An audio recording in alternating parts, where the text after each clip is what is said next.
이번 영상에서 말씀드릴 내용은 꼭 기계공학을 전공하지 않으신 분이라도 부담 없이 들을 수 있는 내용이 아닐까 싶습니다. 평소에 이 기계공학사라고 하는 테마를 저희가 진행하면서 공학을 전공하지 않으신 분들은 시청을 좀 자제해 달라는 부탁을 자주 드렸었는데요. 그때마다 사실 저희도 마음이 편하지는 않았습니다. 하지만 오늘 여러분께 말씀드릴 내용은 반드시 공학을 전공하지 않으셨더라도 좀 가볍게 그리고 재미있게 들을 수 있는 내용이 아닐까 싶어요. 그럼에도 불구하고 오늘 내용 역시 중세의 전쟁사를 배경으로 하고 있습니다. 이러한 부분이 불편하신 분들만 시청을 자제해 주시면 감사하겠습니다. 자, 그러면 기계공학사 스페인 무적 함대와 건메탈에 얽힌 이야기를 풀어나 보도록 하겠습니다. 현재 우리가 스페인 축구대표팀을 부르는 이 무적 함대라는 별명이 사실은 영국 해군이 스페인 함대를 비웃기 위해서 붙인 이런 별명이라는 것을 아시는 분이 계실지 모르겠습니다. 16세기 대항해 시대를 주름잡던 나라는 영국 해군이었죠. 물론 당시에도 포르투갈이나 스페인 해군도 굉장히 막강한 힘을 가지고 있었습니다. 하지만 워낙에 이 영국 해군이 강성이었기 때문에 영국 해군은 스페인뿐만 아니라 다른 경제 국가들을 대놓고 이렇게 무시하는 경향이 있었습니다. 그러던 중에 스페인하고 영국이 한번 대판 붙은 해전이 있었는데 그게 바로 1588년에 있었던 칼레 해전입니다. 대부분의 역사서에서는 여기에서 스페인 해군이 영국 해군한테 개처발린 것으로 기술을 하고 있는데요. 실제로는 교전 과정에서 이렇게 스페인이 패전을 한 게 아니라 당시에 두 번의 태풍이 있었는데 이때 스페인 함선 대부분이 침몰을 하면서 영국이 대승을 한 것으로 보입니다. 이와 비슷한 사례는 한국사에서도 찾아볼 수가 있는데요.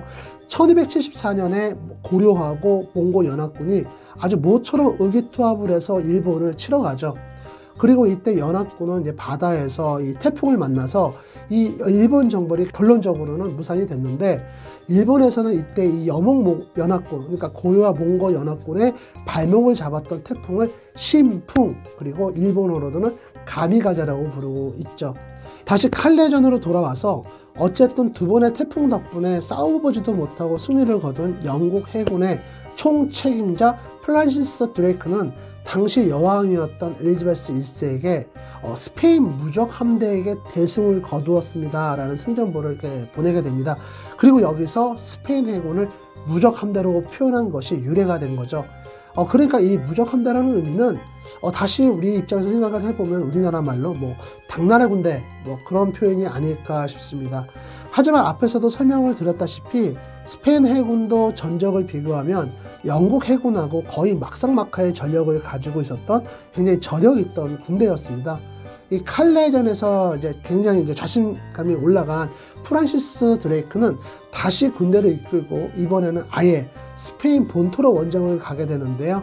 하지만 이번에는 스페인 해군에게 탈탈 털려버립니다. 그리고 여기서 바로 오스만 투르크의 청동 대포의 위력이 드러나게 되죠.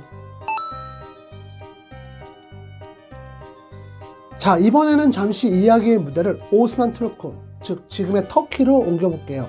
1453년 콘스탄티노플이 오스만 투르크군에게 함락이 되면서 이 동로마 제국이 멸망했다는 사실은 이미 많은 분들이 알고 계실 겁니다. 이때 오스만 투르크가 사용한 청동 대포가 바로 우르반이죠. 실제로 당시 오스만 투르크군이 사용했던 이 청동 대포는 그 크기나 위력이 충분히 위협적이어서 다른 인접 국가들에서도 이 청동 대포를 만들기 위해서 굉장히 온갖 노력을 다 하게 됩니다. 하지만 그 어떤 나라도 이 오스만 투르크의 청동 대포와 어떤 대등한 성능의 포를 만들어내지는 못해요. 우리 기계 재료학적으로 보면 청동은 구리와 주석의 합금이죠. 이 청동 대포에 대해서는 현재까지 이 레시피라든가 배합 기술에 대해서는 알려진 바가 거의 없습니다. 이게 오스만 투르크에서 제조 기술을 비밀리에 다루어서 그런 건지 아니면 특별한 원료 사용했는지는 알 수가 없지만 어쨌든 현재에도 이 청동 대포를 완벽하게 재현해내지는 못한다고 합니다.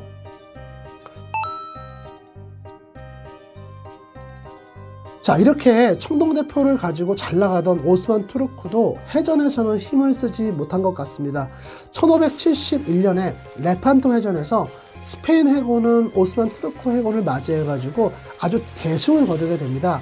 그리고 여기에서 스페인 해군은 오스만 트루크의 청동대포를 다수 획득하게 되는데요. 이걸 다시 녹이고 개량을 해서 스페인 해군은 자신들의 전술에 맞게 적용을 하게 되죠. 앞에서 말씀드렸던 영국의 드레이크 원정대를 맞이해서 대승을 거두는 데는 이 오스만 트루크의 청동대포의 역할이 굉장히 컸습니다. 우리는 기계 재료에서 굉장히 다양한 합금을 배우게 됩니다. 그리고 대부분의 합금은 그 주성분의 이름을 따서 무슨 합금 이렇게 부르고 주요 성분의 레시피를 우리는 같이 공부를 하고 있죠. 하지만 유독 청동합금에서 이 포금, 그러니까 건메탈에 대해서만큼은 기계 재료의 용도적 특성만 설명이 되어 있는 것을 여러분들은 보셨을 것 같습니다. 기계 재료에서 이 포금을 이렇게밖에 설명을 할 수 없는 이유는 앞에서 말씀드렸다시피 포금의 유래가 바로 이 레시피를 알 수 없는 오스만 트루크의 청동대포이기 때문이죠. 사실 우리 기계공학에서 다루는 내용들 중에서는 역사적으로 중요한 사건, 특히 전쟁에 얽힌 이야기가 많습니다. 이 중에서도 오늘 말씀드린 포금에 대해서는 유럽 중세시대의 여러 나라가 등장을 하게 되는데 이런 이야기의 구조이기 때문에 조금은 여러분들이 번잡스러울 수 있습니다. 하지만 기계공학을 전공하는 공학도나 아니면 관련 자격증을 준비하시는 분들이 지금 이 영상을 보고 계신다면 한편의 재미있는 이야기가 되지 않을까 싶습니다. 이번에 저희가 준비한 영상은 여기까지입니다. 저희 기계영혼술사는 대한민국 기계공학도 여러분들을 응원하고 있습니다. 고맙습니다.